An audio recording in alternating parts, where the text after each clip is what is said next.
What's going on? My name is Joe. I practice talking on the internet, and I want to practice talking today about some stuff that's been on my mind, um, particularly about people who are obstructionist forces when it comes to things like equity and justice. Before I do that, the other day I had a panel, a panel that was on YouTube. Well, it was on Rumble, but I had it on YouTube on my end, and that's in the live description or the live description of YouTube. So if you go to my page and you go to the live, you'll see me sort of sitting in agony on a camera, and that's because I was on a panel called Drunken Debates. It's run by a creator by the name of John Burke. Some people that were on there were and these names mean nothing if you don't know anything about like the internet space and the internet talking space, but mainly on Twitch, because a lot of them are Twitch streamers who ended up moving around in a bunch of different places. But like Console, Aircraft, Sparky, Rob Noor, um, Dylan Burns TV, me, and someone else who I'm not remembering right now. Someone else who was there I can't think of right now. Fabian Liberty Scott. We talked about a few topics. The future of the GOP in the wake of McCarthyism. A few other things I can't remember right now. But if that's something you want to take a listen to, it's fairly short-esque for a panel. It was only 2 hours flat. So feel free to take a look at that if that's something that interests you. You can play it in your car as you're going to work for a couple days. Interesting stuff, interesting answers to stuff, and something kind of came to my mind about that conversation, just conversations generally about particularly justice and injustice claims. And this is a bit of a continuation of some stuff that was on my Twitch stream. So if you remember some talks that we had there, the language there is going to be similar. And if you don't know anything about my Twitch stream, you should take a look at that at twitch.tv/Joe Lewis with 2 O's. That way you can sort of anticipate maybe some things that are on my mind and some things I want to talk about. Anyway, the introduction's done. 30 minutes of an introduction and some housekeeping. Injustice claims. So the only way to get to some level of justice or some level of equity is the idea of ARC, acknowledgement, redress, and closure when it comes to injustice claims and how you address them. The problem is you can have somebody who participates into some level of ARC, some level of acknowledgement of the problem, acknowledgement of contributors and cofactors of the problem, acknowledging how those individuals benefited from that injustice, then redressing that injustice with acknowledgement in mind, and then closure as a matter of agreement that this thing will never happen again. And it's up to both parties to make sure they're responsible for making sure they never happen again. And people will make arguments and postulate or posture themselves like they actually care about injustice claims and the redress around injustice claims. However, there are two groups of people who are not for justice. And these people are incredibly popular when it comes to the redress aspect of injustice claims and saying that they have solutions to the problem, or even people in your own sort of navigational circles who propose ideas and want to help in certain ways. But these two groups of people are snakes, and they are in your circle. You should interrogate them further and make sure that they actually are for equity and they're actually for justice. Because the way that these two groups manifest are pretty unique, and we'll talk about both of them. The first one are saviors. Saviors are a detriment to the detriment to justice and a detriment to equity. So what that looks like and how the savior operates is that they will contribute to an injustice claim until that group stops talking about that injustice claim. So what they'll do, and saviors are very, very, very, very nefarious, because they will have a lot of conversations about visibility, have a lot of conversations about being seen. So they will, when it comes to these two groups, see the individuals that they're talking to about their injustice claim. They'll try to use manipulative tactics like empathy, like I empathize with what you're saying. I totally understand how you're feeling and stuff like that. But they have no desire to actually progress the issue. They just want the issue to go away. So what they do is that they will propose solutions, they will create legislation, they'll do all these things in a way that they'll do just enough so whatever group is outcrying the injustice claim stops. So what does that look like legislatively? That looks like giving and expanding access to bathrooms. This would be analogous to the sort of conversation around how we should treat um, trans students in schools. So they'll do all the things when it comes to access to facilities. They'll give you holidays, they'll give you days of recognition, they'll give you whatever safe spaces you would like. They'll give you all these things so that you feel seen in the hope that you stop talking about your injustice claim if you're a trans person. But what makes them so dangerous is that they have no desire of changing how the way they live in order to make sure that you are actually a whole individual. So they will let schools ban books that are designed in some way to another of seeing people who are experiencing maybe something similar to you and a way to help you recognize your existence.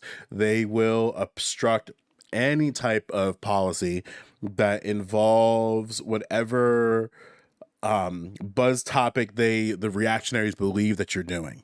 So if there is a book about sexuality um that's being like taught it as a book about sexuality when it's actually just a book about your identity or just about identities, they're not going to push for like fighting against those reactionaries. In fact, they'll work with those reactionaries to for them to have the ability to gain the access, to gain like the access policies and legislation, to gain the holiday recognition. Saviors will work with reactionaries if that means they can push whatever thing around your injustice claim, even though they're not recognizing it. Ways that this happens, if we're talking about for Black Americans, they'll support state reparations. And the state reparations is just committees. It's never actually anything about policy and registrations. They're the same individuals who will disagree or really agree with we need to be careful about what social emotional learning we have in schools, what diversity, equity, and inclusion has, and talking about parameters. But again, they do this all in such a way that you're always seen in the process. So they'll say, like, Black people, we hear you. Black people, we see you. We want to make things better. But they're not going to push for revising of hiring policies in schools. They're not going to talk anything about or advocate anyway about the racialized violence that exists in your communities. They're not going to do anything to the police, and actually they'll talk about expanding the police because they believe that the police are there to protect you because they talked to one Black person and that one Black person said cops are necessary, but they don't really understand what Black people mean when they say cops are needed in communities. So they'll support things like funding, expansions of funding, but again, they have no desire to actually deal with your injustice claims around police brutality, around racialized violence, around turnaround of Black teachers in public schools. But they will support things in such a way where they'll give you just enough so that you stop talking about your injustice claim. And there's no desire to go farther than that. So they'll go 5%, 10%, maybe even up to 40%, if that means your injustice claim stops being recognized. And by recognized, it means you stop talking about it as the person outcrying the injustice claim. And then if you do outcry an injustice claim when they make these things, this is when the saviors get diabolical, because the savior at that point will then start biting at your hand and they'll say, how dare you say that we haven't done anything? And it's like, well, actually, you've done some things, but you're not moving in a way that's equitable, that's looking for justice for these people. You're looking to throw as much water to the problem so you can stop smelling the smoke. The second group of individuals are the capitalists. And these are very easy to spot. These are people who have the resources in order to have you shut the fuck up about your injustice claim. Both of these groups function in the same way, that they move in a way so that you shut up about your injustice claim. But the capitalists will never see you, but they'll move in a way that seems like they do. So they will never actually address your injustice claim outright. They'll never actually talk about your injustice claim outright.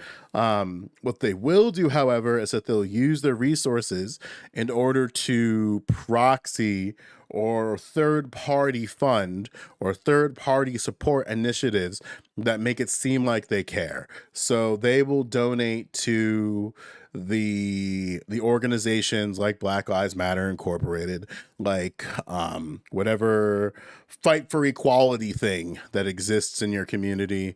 They'll support funding to make sure that like there's different programs that might exist in a school body. They'll push their funds so that you can have nice things. So they'll talk about like expansion of funding. The problems with these communities is the fact that they're broke and you have to like put resources in there, and money is the way to bring these groups up, to bring them to paradise.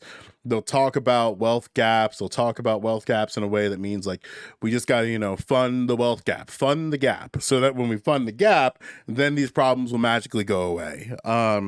Capitalists will also talk about how these people within these marginalized groups need to just kind of be like them to help them through their problems.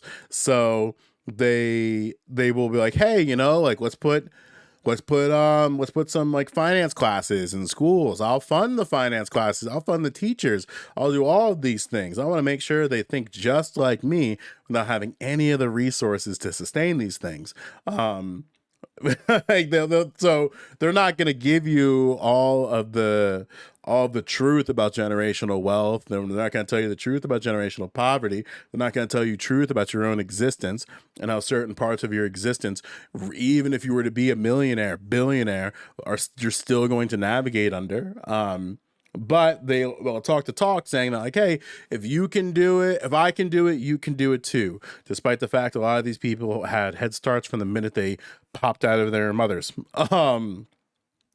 So, and a way, like, I think I may have, like, if I didn't make that clear, I'll reiterate it. Like, the way that they move is that they move towards support, towards things as a means of funding, but they'll never talk about whatever group is crying the injustice claim. And if they do, they'll do it in a way that's very vague and unclear. So they're not going to overtly talk about Black people. They're not going to overtly talk about trans students. They're not going to overtly talk about Latin students. They're not going to directly address the community outcrying the injustice claim, but they'll do support within the community, what makes it seem like they care a lot about these individuals. An example of this that we've seen in the news recently is Deion Sanders. Deion Sanders is a capitalist. He has no desire to uplift Black people, period. And the minute you understand how a capitalist like Deion Sanders, like Rick Scott, like Cory Booker, how these Cory Booker is a nefarious one because he's a savior and also a capitalist. So he's gonna hit you on both ends of these spectrums. And like Candace Owens is a capitalist. Blexit is a capitalist organization. These groups will move in a way that makes it seem like they care about, for instance, in this case, Black people, but they don't. They will fall into some level of these two groups, saviors or capitalists. And those are the two groups that you want to watch out for. But as I mentioned with Cory Booker, not every single person you run into is going to fit cleanly in a box. I need to make that very, very clear. So you're not going to have, and you will, let me be fair, let me be like sort of honest and transparent. You will have some that fit cleanly in the savior box. You'll have some that fit cleanly in the capitalist box. But then you'll have some like Killer Mike who play the dancing game between like having language of a savior, but navigation as a capitalist. Or you might have some people who have navigation as a capitalist, but they're actually a savior. But again, to simplify this, and you can use your own resources to kind of see like, okay, how does this person look like in my political navigation? Is that saviors will move and support policies and action in such a way where it's never going to be far enough, and their only goal is to make sure that that group stops talking about their injustice claim. They prioritize visibility. They prioritize equality. The capitalist prioritizes individualism, they'll prioritize funding, and they'll prioritize resources. And capitalists do not recognize the group outcrying the injustice claim, and they move in a way that only supports on a monetary level. So capitalists are monetary, and the savior is personal. They try to use the personal route in order to create a level of like, I won't say a parasocialness, but a level of parasocialness. There isn't a better word I can think of right now, but a way of thinking like, oh, if I make sure that these groups are seen and they connect with me, then when I do things, I can just gaslight them that I'm actually doing more than I'm actually doing. I can gaslight them that actually what they're outcrying has already been addressed. And these two groups are problems. And another problem is it's the first of the month. So if you want to support what I do in any type of way, and it'd be greatly appreciated, by the way, the first way and the easiest way is to go to my YouTubian channel. Twitch.tv/Joe Lewis with 2 O's. This is mainly where I talk about things. This is mainly where I move. So this is the best place to see me talk live about topics, see me talk about things. I was recently on the All Black Everything panel. So it's a very easy place for you to find me there. Obviously where you're at right now is my YouTube page. And that is, I don't know my own YouTube handle. I'm so sorry about that. But this is another place where you can find me, and that's where you're at right now. So that's what this looks like. And like I mentioned, I was on John Burke's thing. So be sure to check the live portion. Every once in a while, I go live about some things. Maybe not back here. This was a couple of years ago. But yeah, so be sure to like the content here. These are performing pretty well. So it seems like there's an audience of people who like these things. So I'll keep doing these things until you tell me to stop. Also, if you want to do some type of support directly, you can go to my Patreon, which is, if I pull it up for you, give me 1 second.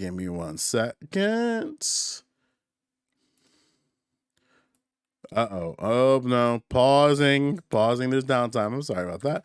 It's patreon.com/Joe Lewis with 2 O's. And that's what this looks like. And this is the creator side. You see, I have one lonely patron at $4 a month. So you can support whenever capacity you would like. And it'd be greatly appreciated. I also have my Cash App. It's in the description underneath. That's all I got for you today. I hope you have a great rest of your week or weekend, depending on when you see this video. And I will see you soon. Remember, pay attention to those two groups of people, saviors and capitalists. If something I say isn't too clear, be sure to leave a comment underneath, and I'll do my best to respond to that if needed or I feel like it's appropriate. All right, sounds good? Sounds good. I'll see you soon.